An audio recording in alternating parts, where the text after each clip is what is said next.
అత్తా, బావ వచ్చాడంట కదా? పరుగు పరుగున వచ్చి ఆయాసపడుతూ అడిగింది వర్ష. ఆ, వచ్చాడు అంది మేనత్త పార్వతి. అవునా, ఎప్పుడత్తా? ఎక్కడున్నాడు? ఆతృతగా అడిగింది వర్ష. ఏయ్, ఎందుకే నీకు ఇప్పుడు? నువ్వేం చిన్నపిల్లవు కాదు, పెళ్ళిడికొచ్చావు. ఇంకా నీకు బావతో సరసాలేంటి? కాస్త వ్యంగ్యంగా మాట్లాడింది మేనత్త. అది కాదత్తా అని ఏదో చెప్పబోతూ ఉండంగానే, హాయ్ వర్ష, ఎప్పుడొచ్చావు? కమాన్ కమాన్ అన్నాడు గదిలో నుంచి బయటకు వస్తూ శ్రీకృష్ణ. కిట్టు, నువ్వు కాస్త ఆగరా, ఇప్పుడది చిన్నపిల్ల కాదు, పెళ్ళిడికొచ్చింది. నీ సరసాలకు ఫుల్ స్టాప్ పెట్టి లోపలికి వెళ్ళు అంది పార్వతి. అమ్మా, అసలు నువ్వేం మాట్లాడుతున్నావు? నేను వర్ష చిన్నప్పటి నుండి కలిసి తిరిగాం. పైగా తనంటే నాకు చాలా ఇష్టం. చాన్నాళ్ళ తర్వాత తనను చూస్తున్నాను. తనతో మాట్లాడాలి అని ఆరాటపడుతున్నాను. నువ్వెందుకు అడ్డు చెప్తావు? రేపు ఎలాగూ తనని పెళ్లి చేసుకోవాల్సింది నేనే కదా అన్నాడు కృష్ణ. పెళ్ళి లేదు, గిళ్ళీ లేదు. నోరు మూసుకొని లోపలికెళ్ళు. నువ్వేంటే ఇంకా ఇక్కడే నిలబడి చూస్తున్నావు? మీ ఇంటికి వెళ్ళు అంది గంభీరంగా మేనత్త. ఆ మాటలకు వర్ష మనసు నొచ్చుకుంది. చేసేదేమీ లేక ఇంటికి వెనుదిరిగింది. ఏంటి వర్ష, అదోలా వస్తున్నావు? బావ కనిపించలేదా? అసలు బావే రాలేదా?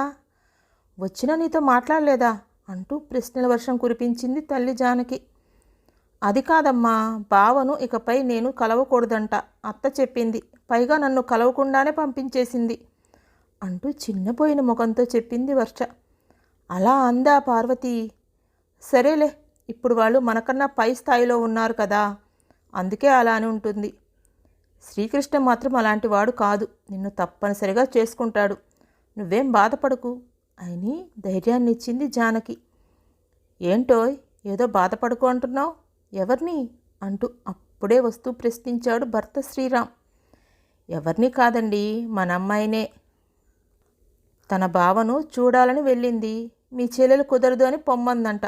పైగా నువ్వు పెళ్ళిడికొచ్చిన పిల్లవి ఇలా రాకూడదని హెచ్చరించిందంట అని మొత్తం భర్తగా చెప్పింది జానకి. అవునా, శ్రీకృష్ణ వచ్చాడా? మా చెల్లి వర్ష అంత మాట అందా? ఎలాగూ రేపు వారిద్దరూ ఒకటి కాబోతున్నారు కదా, అయినా ఎందుకంది? నేను అడుగుతానులే. వర్షను నువ్వేమనకు. అత్త చెప్పిన దాంట్లోనూ తప్పేం లేదులే అంటూ సమర్థించాడు శ్రీరామ్. అదొక పల్లెటూరు. పట్టుమని 15 కొంపలు కూడా ఉండవు. అక్కడ ఉన్న కుటుంబాలన్నీ కలపుకోలుపుగా ఉంటాయి. వాటిలో ఒకటి శ్రీరామ్ పార్వతీ కుటుంబం. పార్వతీ పెళ్ళైన కొన్నాళ్ళకే భర్తను కోల్పోయింది. అప్పటి నుండి శ్రీకృష్ణుని చూసుకుంటూ జీవితం గడిపేసింది. పార్వతి ఆలనా పాలన అంతా అన్న శ్రీరామే చూసుకునేవాడు. ఉమ్మడి కుటుంబంగా ఉండటం వల్ల వర్ష, శ్రీకృష్ణ చిన్నప్పటి నుండి కలిసిమెలిసి తిరిగేవారు. స్కూల్ నుండి వర్ష ఏడుస్తూ వచ్చింది. ఏమైందే, టీచర్ ఏమైనా కొట్టారా అంటూ అడిగింది జానకి. లేదమ్మా, బావ కొట్టాడు అంటూ కంప్లైంట్ చెప్పింది వర్ష. వాడు నిన్ను కొట్టాడా? ఎందుకు అని ప్రశ్నించింది జానకి. ఏమీ లేదు, ఇంటర్వెల్లో నేను పట్టుకెళ్ళిన తాయిలాలను తనకు పెట్టలేదని కొట్టాడు అంటూ మళ్ళీ ఏడుపు అందుకుంది. పర్లేదులేవే, బావే కదా అంటూ జానకి శ్రీకృష్ణను సమర్థించింది. అది కాదమ్మా, నా బుగ్గలు బూరెల్లాగుంటాయంట, కొరుకు తినేస్తానే అంటున్నాడు. మళ్ళీ కంప్లైంట్ చెప్పింది. వర్ష ఏదో తమాషాగా అన్నాడులే అంది జానకి. ఇవన్నీ వింటున్న పార్వతి, ఏంట్రా వర్షనేదో అన్నావంట, తప్పు కదా అంటూ కొడుకును మందలించింది. పర్వాలేదు పార్వతి, చిన్నపిల్లలు కదా అంటూ సమర్థించింది పిల్లలిద్దరినీ దగ్గరకు తీసుకుంటూ జానకి. వర్ష చాపెక్కింది. శ్రీరామ్ చాలా ఘనంగా ఫంక్షన్ చేశాడు. అప్పటి నుండి వర్షతో శ్రీకృష్ణ సరసాలు ఎక్కువయ్యాయి. హై స్కూల్ నుండి కాలేజీ వరకు ఇద్దరూ ఒక్కటిగా పోటీ పడుతూ చదువుకున్నారు. డిగ్రీ పరీక్షలు పూర్తయ్యాయి. ఇప్పుడు వారి మధ్య గమ్యాలు మారాయి. వర్ష పీజీ చేయాలని అనుకుంది. శ్రీకృష్ణ మాత్రం బిజినెస్ చేయాలని భావించాడు. పిల్లలు పెళ్ళిడికి వచ్చేసరికి పార్వతి వేరుగా ఇంటిని అద్దెకు తీసుకొని వెళ్ళిపోయింది. ఆ గ్రామంలో అందరూ శ్రీకృష్ణ వర్ష ప్రేమను ఎంతగానో ఆశీర్వదించేవారు. కాలేజీ చదువు ముగిసిన కొన్నాళ్లకు వర్ష శ్రీకృష్ణను పర్సనల్గా కలిసింది. ఎందుకు నన్ను రమ్మన్నావు అని అడిగాడు శ్రీకృష్ణ. ఏం లేదు బావా, చిన్నప్పటి నుండి మనిద్దరం కలిసిమెలిసి పెరిగాం కదా. నువ్వంటే నాకు చాలా ఇష్టం, నేనంటే నీకు కూడా చాలా ఇష్టం. కానీ ఇప్పుడు మన గమ్యాలు వేరు. నేను పీజీ చేయడానికి వెళ్ళిపోతున్నాను, నువ్వు బిజినెస్ వైపు వెళ్తున్నావు. అందుకే నీ నుండి ఒక ప్రామిస్ తీసుకుందామని రమ్మన్నాను అంది. ఏంటి ఈరోజు మరదల పిల్ల కొత్తగా మాట్లాడుతుంది? నేను బిజినెస్ పేరుతో వెళ్ళిన చోట ఎవరినైనా పెళ్లి చేసుకుంటానని భయమా? అట్లాంటిది ఏమీ లేదు. ఎప్పటికీ నా గుండెల్లో ఉండేది నువ్వే. నిన్ను తప్ప ఎవరిని పెళ్లి చేసుకోను. చాలా, ఇట్స్ మై ప్రామిస్ అంటూ ఆమె చేతిలో చెయ్యి వేసి చెప్పాడు శ్రీకృష్ణ. దానికి ఆమె ఉప్పొంగిపోయి ఎప్పుడూ లేనిది బావని ఒక్కసారిగా కౌగిలించుకుంది. శ్రీకృష్ణ ఆశ్చర్యపోయాడు దానికి. ఇన్నేళ్ల వారి సరసాలలో ఎప్పుడూ లేని కొత్త అనుభూతిని అందించింది వర్ష. అతనికి ఆ క్షణాన ఏమి చేయాలో కొంతసేపు అర్థం కాలేదు. వర్ష మాత్రం బావను నమ్మకంగా కౌగిలించుకొని అలాగే కాసేపు ఉండిపోయింది. శ్రీకృష్ణ మెల్లగా తన చేతులను ఆమె వీపువి వేసి మరింత గట్టిగా హత్తుకొని భరోసా ఇచ్చాడు. వారిద్దరూ కాసేపు లోకాన్ని మరిచిపోయారు. రా అన్నయ్య, చాన్నాళ్ళైంది, కూర్చో అంటూ ఆహ్వానించింది పార్వతి. ఊర్లోనే ఉంటున్నా రాలేకపోతున్నా చెల్లి, ఏంటో ఈరోజు రాక తప్పలేదు. ఎంతైనా ఆడపిల్ల కలవాణ్ణి కదా అన్నాడు శ్రీరామ్. ఏంటన్నయ్య అలా మాట్లాడుతున్నావు? మా ఇంటికి నువ్వు ఎప్పుడైనా రావచ్చు పోవచ్చు. నీకు కూతురు ఉన్నంత మాత్రాన మన బంధాలు దూరమైపోతాయా అంటూ ఆప్యాయంగా పలికింది పార్వతి. మీ అన్నయ్య నీతో ఏదో విషయం మాట్లాడాలంట అంది జానకి. చెప్పన్నయ్యా, ఏంటి విషయం అడిగింది పార్వతి. ఏం లేదు చెల్లెమ్మ, మా వర్ష పుట్టినప్పుడే మీ శ్రీకృష్ణకు పెళ్ళాం పుట్టింది అనుకున్నాం కదా. అందుకే ఇప్పుడు వాళ్ళిద్దరికీ పెళ్ళిడొచ్చింది. ఆ ముచ్చట జరిపిస్తే బాగుంటుందని అడుగుదామని వచ్చాను అని మనసులో మాట చెప్పాడు శ్రీరామ్. అలాగే అన్నయ్య, పంతులు గారిని పిలిచి జాతకాలు చూపిద్దాం అంది పార్వతి. క్షణాల్లో పంతులు గారు వచ్చి జాతకాలు చూశారు. వీరిద్దరి జాతకంలో పాము ముంగీసా ఉన్నాయని చెప్పారు. పైగా జాతకరీత్యా వీరు వివాహం చేసుకోవడం మంచిది కాదని చెప్పారు. దాంతో పార్వతి శ్రీరాములు కంగు తిన్నారు. శ్రీరామ్ ఇవన్నీ మూఢనమ్మకాలు అంటూ కొట్టిపారేసిన పార్వతి మాత్రం పెళ్లికి ససేమిరా ఒప్పుకోలేదు. విషయం తెలుసుకున్న వర్ష మరింత బాధపడింది. శ్రీకృష్ణ కూడా తల్లితో ఈ విషయం ఎలా మాట్లాడాలో తెలియక మదనపడ్డాడు. ఒకరోజు ధైర్యం చేసి వర్షనే పెళ్లి చేసుకుంటానని ఖరాఖండిగా చెప్పేశాడు. దాంతో పార్వతి కోపంతో ఊగిపోయింది. నీ ఇష్టం వచ్చినట్టు చేసుకో, రేపొద్దున ఏవైనా దుష్ఫలితాలు వస్తే అనుభవిస్తావు, జాగ్రత్త అంటూ హెచ్చరించింది. అమ్మా, 21వ సెంచరీలో కూడా ఇంకా ఈ జాతకాలు ఫలితాలు అంటూ కూర్చోవటం అవివేకం. పెళ్ళికి కావాల్సింది ఇద్దరు మనసుల కలయిక. అది మా ఇద్దరి మధ్య చిన్నప్పటి నుండి ఉంది. నేను వర్షను తప్పించి ఎవరిని పెళ్లి చేసుకోను. చేసుకున్నా ఇంతగా నన్ను అర్థం చేసుకోలేరు. అందుకే నేను వర్షని పెళ్లి చేసుకోవడానికి నిశ్చయించుకున్నాను అన్నాడు శ్రీకృష్ణ. తల్లి కొడుకుల మధ్య కాసేపు వాగ్వివాదం జరిగింది. శ్రీకృష్ణ వర్షను పెళ్ళాడాడు. ఆ కోపంతో పార్వతి వర్షతో మాట్లాడటం మానేసింది. అతుకుబతుకులుగా ఉన్న ఈ వ్యవహారం చూసి శ్రీకృష్ణ వేరే కాపురం పెట్టాడు. శ్రీకృష్ణ వర్ష హాయిగా సంసార సాగరంలో మునిగి తేలుతూ ఉన్నారు. వారి అనురాగానికి ఇద్దరు పిల్లలు కూడా. అనుకోకుండా ఓ రోజు వారి జీవితంలోకి ఫెను తుఫాన్ సంభవించింది. రోడ్ యాక్సిడెంట్లో వర్ష తీవ్రంగా గాయపడింది. ఈ సంగతి తెలుసుకున్న కుటుంబ సభ్యులు హాస్పిటల్కి వచ్చారు. తల్లిని చూసిన శ్రీకృష్ణ, చూసావా, ఆశీర్వదించవలసిన నీ నోటితోనే ఆ రోజు శాపనార్థాలు పెట్టావు. ఇప్పుడు నీ కడుపు చల్లబడిందా? జాతకాల మాట ఏమో కానీ పెద్దగా ఉండి కూడా నన్ను ఆశీర్వదించలేకపోయావు అంటూ మండిపడ్డాడు శ్రీకృష్ణ. ఆ పరిస్థితుల్లో ఏం మాట్లాడాలో పార్వతికి అర్థం కాలేదు. కూతురు పరిస్థితి చూసి శ్రీరామ్, జానకి కుమిలిపోయారు. ఐసీయూ యూనిట్ నుండి వచ్చిన డాక్టర్, డోంట్ వరీ, ఇంజ్యూర్స్ ఎక్కువ కావడం వల్ల కోలుకోవడానికి కొంత ఎక్కువ టైం పడుతుంది, బట్ నో ప్రాబ్లం అంటూ శ్రీకృష్ణకు చెప్పి వెళ్ళిపోయాడు.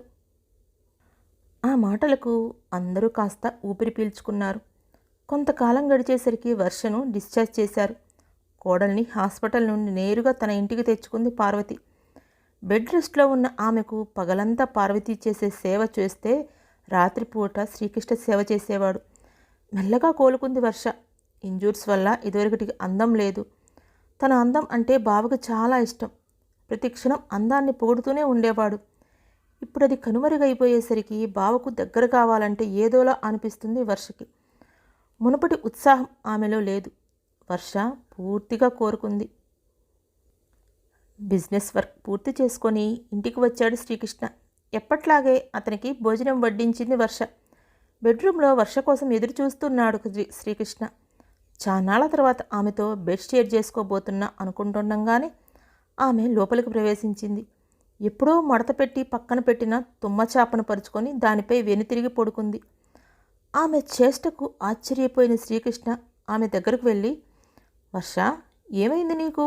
ఎందుకు ఇలా కింద పడుకున్నావు? ఎనీ ప్రాబ్లం అంటూ పలకరించాడు. అప్పటికే ఆమె కనులు సన్నగా వర్షిస్తున్నాయి. శ్రీకృష్ణ రావడంతో పైకి లేచింది. ఆమె కనులను శ్రీకృష్ణ తన 2 చేతులతో తుడిచాడు.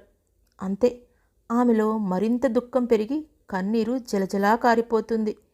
హే, ఎందుకిలా ఏడుస్తున్నావు? ఇప్పుడు ఏమైంది? అంత హ్యాపీయేగా.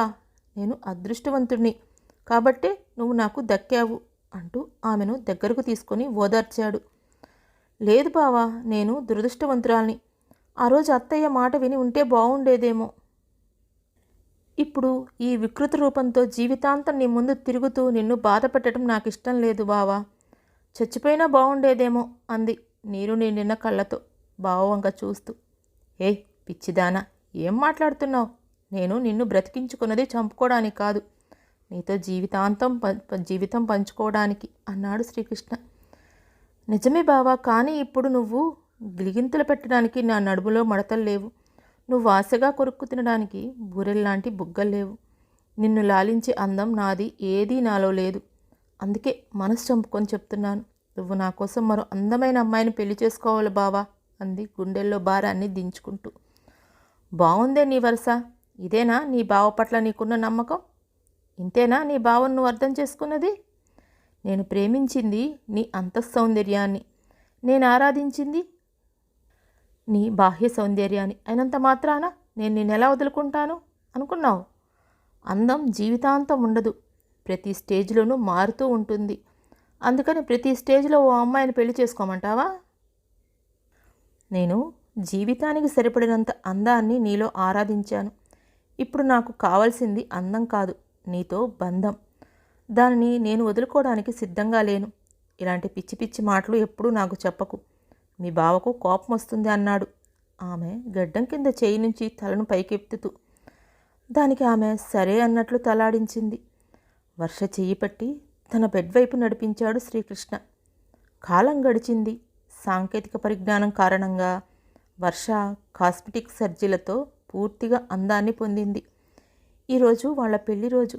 జానకి శ్రీరాముల రాకతో ఇల్లంతా హడావిడిగా ఉంది. పార్వతి వంటగదిలో వంటలు చేస్తూ బిజీగా ఉంది. పిల్లల కేరింతలతో ఇంట్లో సందడి మారుమోగిపోయింది. సమయం రాత్రి 10:30 బెడ్రూమ్ కొత్త కాంతులతో విరజిల్లుతుంది.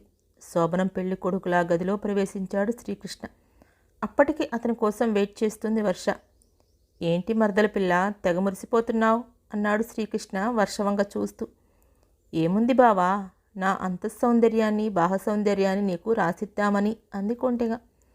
అంతఃసౌందర్యం ఓకే అనుకో, మరి బాహ్య సౌందర్యం మాట ఏమిటో ఊరకంట చూస్తూ చిలిపిగా ప్రశ్నించాడు శ్రీకృష్ణ. ఏముంది, ఇదంతా తమరి చలవే కదా, అందుకే జిలేబీ లాంటి పెదాలు, బూరెల్లాంటి బుగ్గలు అంటూ వర్ష సిగ్గు విడిచి రెచ్చగొడుతూ మాట్లాడుతుంటే, ఆగాకు నీ వర్ణచాలిక, ఫుల్ మీల్స్ రెడీ అంటావు అంతేగా అన్నాడు శ్రీకృష్ణ మరింత కొంటెగా.